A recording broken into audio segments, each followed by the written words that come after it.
My mom was an amazing person. She was an angel on earth. She was so nice, she was so selfless, she was always focused on other people before herself. She was incredibly intelligent, and she homeschooled me up until my freshman year of high school. So most of my tools she passed on to me through knowledge and just general insight. Jadyn is the youngest.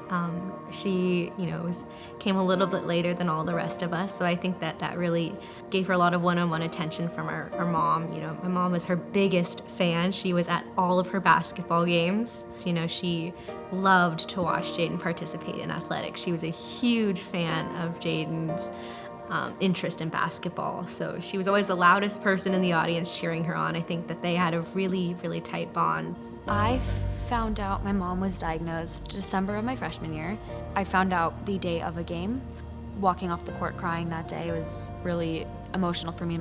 She was stage 4 when I found out that she was diagnosed. She was terminal. And COVID happened 3 months later.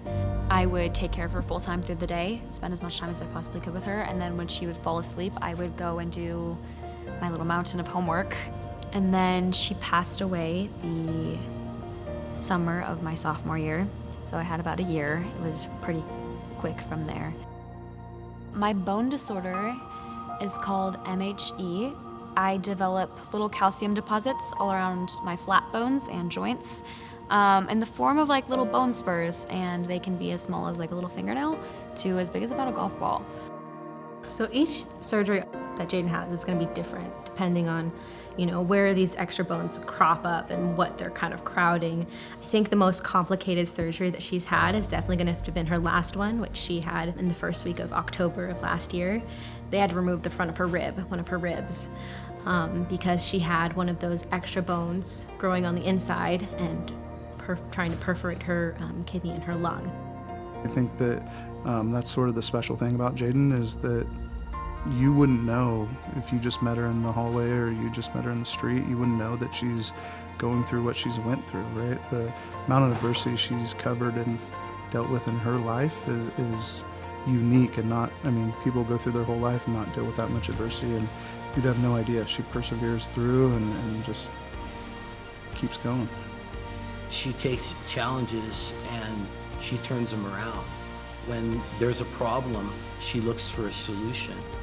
So she had all these challenges, and she's always risen up. I almost use her as an example to help lead me, and she's my kid. The student population, the student body as a whole, wouldn't notice anything. Her teammates do notice, because when you're on the court with Jadyn, you'll see the scars. You'll see the movement that's a little bit different. You'll see somebody that has to work 3 times as hard as the other athletes. I think a lot of that has to do with the way that she carries herself and the level of confidence and compassion she expresses for others. They reflect that back when she talks about, her own adversity. Since I've known her, I think she's had at least one surgery to remove the bones that are growing from her bone disorder, and at least one surgery a year. So I've seen her on crutches multiple times, wrapped up, all those things, and seeing her get back on the court every time, with just as much fire as before, and she always knew when she was going to be back. Like, she had a timeline, and she looked forward to her opportunity to come back, and just seeing her overcome that every single time it's been pretty amazing. As her high school career progressed, she got very involved in leadership, and she was one of the spirit commissioners for this year's homecoming, which she was totally excited for. She was absolutely stoked. She loves to be involved in all the events that the school does, so I think that she's really come into her own. The level of gratitude that she expresses in this life, her view of her mother is gracious and it's grateful. And when she speaks about her mother and remembering her mother, she talks about a woman that taught her every life lesson, homeschooled her until she was in the 8th grade. She came to public school as a 9th grader because she wanted to play basketball. And then the methodical approach of facing adversity as she went on, the commitment to work, both on the court as an athlete and in the classroom. And all of that is to be admired. I think Jadyn is deserving of the Jersey Mike's Naismith Courage Award because, I know a lot of kids in her situation would have quit on life, basketball, whatever, would have given up because there's a lot between the bone disorder and losing her mom. Every reason in the world to give up at that point, and Jadyn never stopped. I think she used basketball and her work ethic to, kind of help her cope and move through such a hard time. And seeing her be so strong during all of that is just something that inspires me.